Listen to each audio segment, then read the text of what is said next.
ওরা শর্ত রেখেছিল মেয়ে ফর্সা হতে হবে, হতে হবে লম্বা, দোহারা, সুশ্রী, সাথে মাস্টার্স। বাবা ইউরেকা ইউরেকা বলে আত্মহারা। হবে নাই বা কেন? ওদের চাওয়ার মতোই যে আমি, কিন্তু চাওয়ার ভিতরেও একটা চাওয়া থাকে, দাবির অন্তরালে থাকে নৃশংস দাবি। ছেলে নাকি মস্ত বড় আইএস অফিসার, কিন্তু ভাবনাগুলো মস্ত হয়নি এখনো। বাবার চোখে আমি আজও রাজকন্যা, তাই খুঁজে খুঁজে এনেছে রূপকথার রাজপুত্র। রূপকথা, কথা রূপে যে সাহিত্য আলোকিত করে এ মনে হয় বাবার জানা ছিল না। সেদিন ছেলে, বাবা, মা, পিসি, মাসি মেশো করে 6 জন এলো ঘর আলো করে। আমাদের বাইরের দরজায় দাঁড়িয়ে আভিজাত্যের গন্ধ ছড়াচ্ছে তাদের অহংকারের মার্সিডিজ।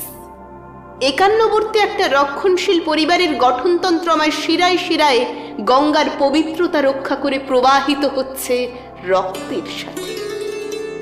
তাই মধ্যযুগীয় অনুশাসন মেনে নিয়ে শাড়ি জড়িয়ে প্রণাম সেরে লাজুক চোখে বসলাম তাদের সামনে। একসাথে এতগুলো জহুরি দৃষ্টি তখন ছিঁড়ে ছিঁড়ে খুঁজছে আমার জন্মদোষ, আমার দুর্বলতা, আমার অসম্পূর্ণতা। 3 মিনিটের নীরবতা ভেঙে প্রথম কে যেন বলে উঠল, মেয়ে সুশ্রী বটে। হ্যাঁ, আমিও জানতাম সেটা। যখন কৈশোর ছেড়ে প্রথম যৌবনের আগুন মেখেছি অঙ্গে, যখন বাবা কাকা বয়সী মানুষের আদুরে চাহনির তীব্র অশ্লেষ বিদ্ধ করেছে আমাকে, ঠিক তখন থেকেই আমার সমস্ত ডিগ্রি জাস্টিফাই করার পর প্রশ্ন এলো একের পর এক। তুমি রান্না করতে পারো? কি কি রান্না করতে পারো?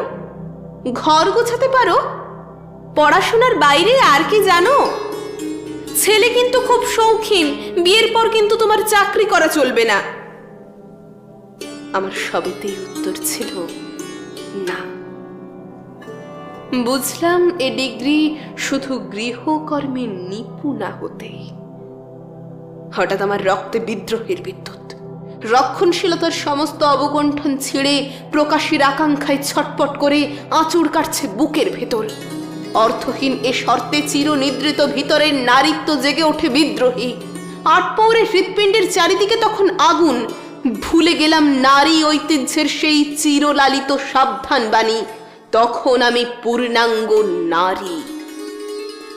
আমার শিক্ষা, আমার ঐশ্বর্য ঢেউ ভাঙছে ডাঙা। দাঁড়িয়ে চোখে চোখ রেখে বলে উঠি, আপনারা বউ খুঁজছেন না কাজের মেয়ে? আপনার ছেলে কি পারবে আমার অসুস্থতায় বাড়ির সব কাজ করতে? পারবে রান্না করে খাওয়াতে? পারবে না, কারণ অভ্যস্ত নয় সে। আমিও নই, পড়াশোনার বাইরে কখনো করিনি কিছুই, করতে হয়নি আমাকে। স্বরবর্ণ আর ব্যঞ্জন বর্ণের আলিঙ্গনে গড়ে তুলেছি নিজেকে। কাজের মেয়ের এত ডিগ্রির কেন আয়োজন? শুধু আপনাদের বংশমর্যাদা ধারণ? শুধু সন্তান মানুষ? আমার রুদ্রমূর্তির রুক্ষ ভাষায় বিয়েটার হয়নি। বিয়েটা হয়নি আত্মসম্মান খুইয়ে আত্মসমর্পণ করতে পারিনি বলে।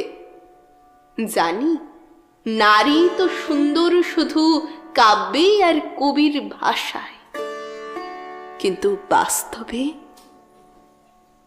বাস্তবে মরি বারংবার পিতৃশাসনের আঙিনায়। আমার কবিতা যদি ভালো লেগে থাকে তাহলে লাইক এবং শেয়ার করবেন। আপনারা কোন কবিতাটা আমার কাছ থেকে শুনতে চান বা আপনার কোন কবিতাটা ভালো লাগে আমাকে কমেন্ট করে জানাবেন। আমাকে উৎসাহ দানের জন্য আমার চ্যানেলটা সাবস্ক্রাইব করবেন। ধন্যবাদ, নমস্কার।